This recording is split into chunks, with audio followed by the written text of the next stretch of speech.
那加上 RS5 它是收纳式的设计嘛，所以你也不用担心说你的后方，假如你要摆放后环绕的地方没有电源插孔，就是你可以真正的做到所谓的无线后环绕，无线后环绕，无线后环绕。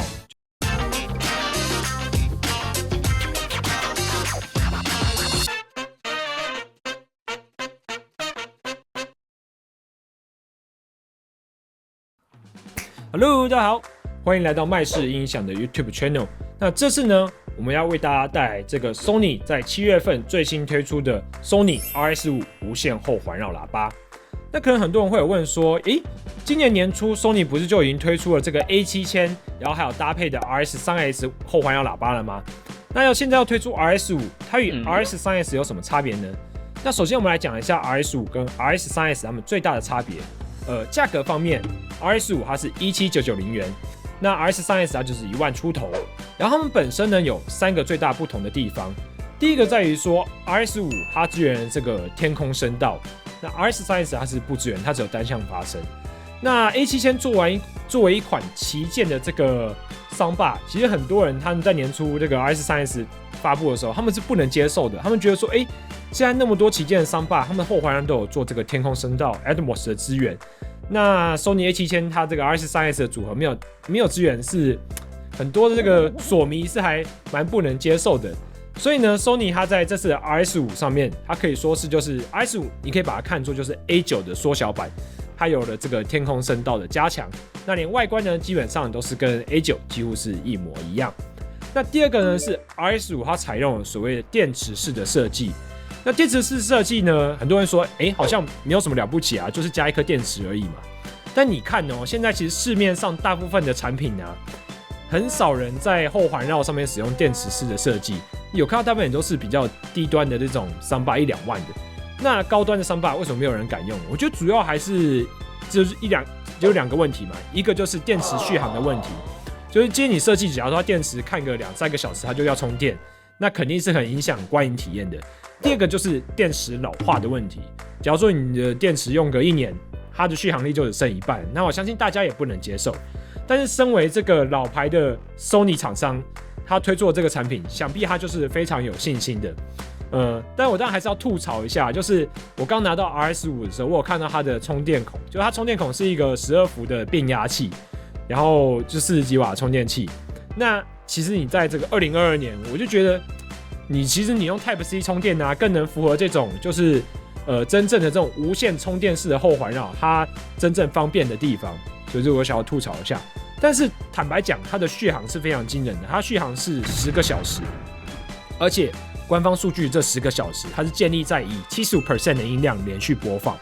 以我自己测试的时候来讲，我把它放我们展示间，我播放 Netflix， 那看 Netflix 的时候，它不会每1分钟它都有声音。所以我看了3-4个小时的电影之后，其实它的电根本用不到30%，就是它没有掉任何的一格。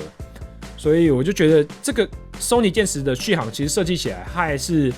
非常的，我觉得它非常有信心啦。那第3个跟 RS3S 不一样在于说 RS5 它有更结实的音色。我们刚刚讲到说 RS5 它基本上可以看作是 A9 的缩小版。所以这么讲好了，以前 A7000 你在看电影的时候搭配 RS3S， 有时候那种环绕的氛围啊，你会觉得整体的声音重心还是在前面。那搭配 RS5 之后，你就会觉得有更均衡的音场。就是今天假如说直升机环绕一圈啊，或者有一些配乐啊， RS5 它能给你的感觉是更真实的。应该这么讲， RS5 配上 A7000 才是真正的这个双剑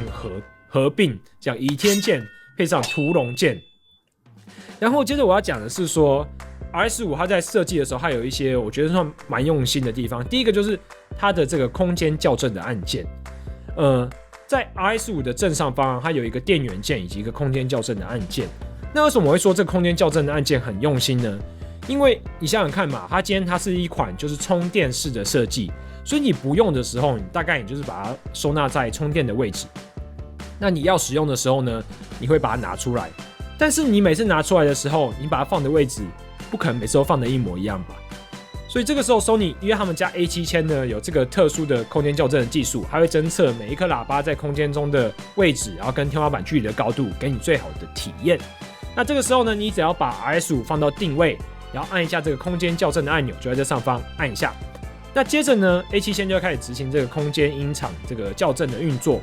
可能很多人觉得说，这不就是一个按键吗？有什么好讲的？但我必须要讲的就是，有时候 Sony 它这种设计的时候，还是蛮注意到这种操作使用的小细节的。因为如果今天它没有做这个按键啊，你又想要做空间校正，你每次把这个无线后环绕喇叭放到定位，你就要去电视，然后拿遥控器，然后操作一堆按键，进到一些很复杂的界面去按。那 Sony 它做些，其实他们现在的产品都这个定位越来越明显，就是它的家用产品，就是想要让消费者很轻松的去享受最好的音质。你只要买 Sony 的产品，你就不要再浪费心力去做什么调整。所以这边我必须要讲一下，就是非常的用心。好，那最后呢，总结一下，我们来讲一下，就是可能很多观众会好奇说 ，RS5 加 A7000的组合，那跟 A9 相比，我到底要在今年我要怎么去做选择呢？那我快速讲一下结论，就是如果您今天有买 X90K 以上的电视，是支援 S Center 的，基本上你就是直接买 A9。那如果你空间也能摆放，就是最好的。那如果你今天你的假如说你是使用其他品牌的电视，或者你有一个问题就是你没办法放后环绕立架，或者是你的后方呢没有2个电源插孔，因为像 A9 它的后环绕就需要2个电源的插孔，那这个时候你就可以选择 A7000 加 RS5。那为什么这样选呢？简单讲就是A9 它没有中置的扬声器，但是 A7000 呢它有中置的扬声器，所以你在单独使用的时候 A7000 给人的这种电影对白啊、人物讲话的这种对话的方位感还是更明确的。那加上 RS5 它是收纳式的设计嘛，所以你也不用担心说你的后方，假如你要摆放后环绕的地方没有电源插孔，就是你可以真正的做到所谓的无线后环绕。就是现在的你看到市面上所有的无线后环绕啊，它大部分都是需要插电线的。所以像 RS5 它是真正可以做到算是真正的无线后环绕的定义。好，那接着我再看 Sony 2022年的产品线啊，其实你有发现它整个2022年它整个产品线是要有大一统趋势的。什么叫大一统趋势？其实像我们今天讲的这个 RS5 啊，还有前阵子讲这个 A9、A7000， 接着 Sony 呢，它还慢慢的陆续发布这个 A5000以及 A3000。那这些 A3000以及 A5000呢，它就是比 A7000就是比较低价位的产品，但它一样可以搭配 RS3S 以及 RS5。那中低音的部分呢，则可以搭配 SW3 以及 SW5。所以你可以看到 Sony 它给就是消费者一个很明确的讲法，就是说，今天你只要觉得我 Sony 的声音是有说服力的，不管在什么样的价位，你都可以选购我 Sony 的产品。而且在2022年，你的搭配可以更有弹性。你可以用，假如说你前方可以用 A3000 便宜的 Soundbar， 你可以搭配 RS5， 然后再搭配 SW5。那你可以自由的做搭配，价位上的搭配，或者做功能上需求的搭配。所以可以说2022年基本上可以说是 Sony 这个百花齐放的一年，就让人非常期待接下来 Sony 的产品可以做到什么样的地步。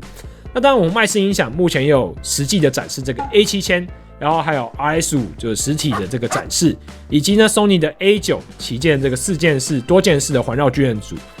所以欢迎任何就是你对于假如说Soundbar类产品、对于音响类产品以及对于电视产品有兴趣的观众朋友们呢，可以直接来一趟我们麦式音响。那不能来朋友，其实你也不用担心，你只要订阅我们麦式音响 YouTube Channel， 基本上你就可以获得就是最新的这个音响以及电视产品的最新资讯。